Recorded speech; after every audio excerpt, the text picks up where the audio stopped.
नबी ने दुनिया में कदम तो पत्थर तक कलमा पढ़कर मुसलमान हो गए। प्यारे नाजरीन, हजरत आमना रज़ियल्लाहु ताला अन्हा फरमाती है कि जब मेरा बच्चा मेरे पेट में था तो मुझे बड़ी अजीब अजीब चीजें नजर आती थी। अगर मैं घर से बाहर निकलती तो एक बादल का साया मेरे ऊपर आ जाता और मुझे धूप बिल्कुल महसूस न होती। अगर मैं पानी भरने के लिए जमजम के कुएं की तरफ जाती तो रास्ते के पेड़ अपनी टहनियां मेरे सामने झुका देते, जैसे मुझे सलाम कर रहे हो। मैं हैरान होती कि ये सब सिर्फ मेरे साथ ही क्यों हो रहा है।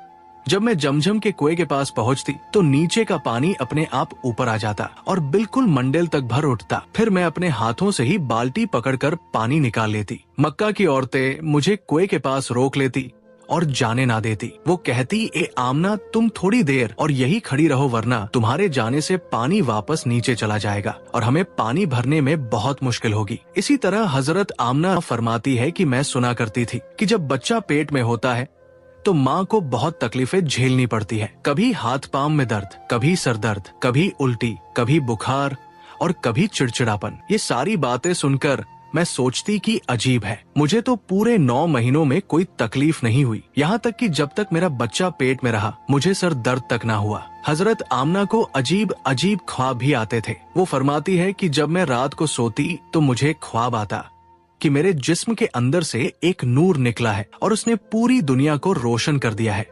ये सब देखकर मुझे यकीन हो चुका था कि मेरे पेट में जो बच्चा है वो यकीनन कोई आम इंसान नहीं। पैगंबर हजरत मोहम्मद मुस्तफा सल्लल्लाहु ताला अलैहि वसल्लम जब अपनी माँ हजरत आमना के पेट में थे तो एक रोज आपकी दादी ने आपके दादा को इशारे से बुलाया और कहा, आपको मालूम है ये बहू आमना बहुत महंगा इत्र लगाती है, मैं तो परेशान हो चुकी हूँ, आप जरा आमना से इस बारे में पूछिए। ये सुनकर आपके दादा ने कहा, इस बारे में तू ही पूछ लेती, तूने क्यों नहीं पूछा? तो आपकी दादी ने कहा, मैंने कई मर्तबा कोशिश की, लेकिन जब भी मैं आमना के सामने जाती हूँ तो उसका नूरानी चेहरा देखकर खामोश हो जाती हूँ। आमना के चेहरे पर इतनी चमक आ गई है कि मैं कुछ पूछ ही नहीं पाती, आप ही जाकर पूछ लीजिए। ये सुनकर आपके दादा ने कहा, तू औरत जात है, घर में रहती है, लेकिन मैं मर्द हूँ, घर से बाहर निकलता हूँ, मक्का में कुरैश का सरदार हूँ। जो भी मुझसे मिलता है पूछता है, ए अब्दुल मुत्तलिब, तुम्हारे घर से इतनी इत्र की खुशबू कहाँ से आती है? और हाँ,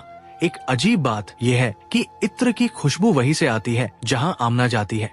अगर आमना रसोई में जाती है तो खुशबू वहीं से आती है, अगर गुसल खाने में जाती है तो खुशबू वहीं से आती है, अगर बैठकी में जाती है तो खुशबू वहीं से आती है। और ये कोई मामूली इत्र नहीं है, ना इराक का ना मिस्र का, ये तो कोई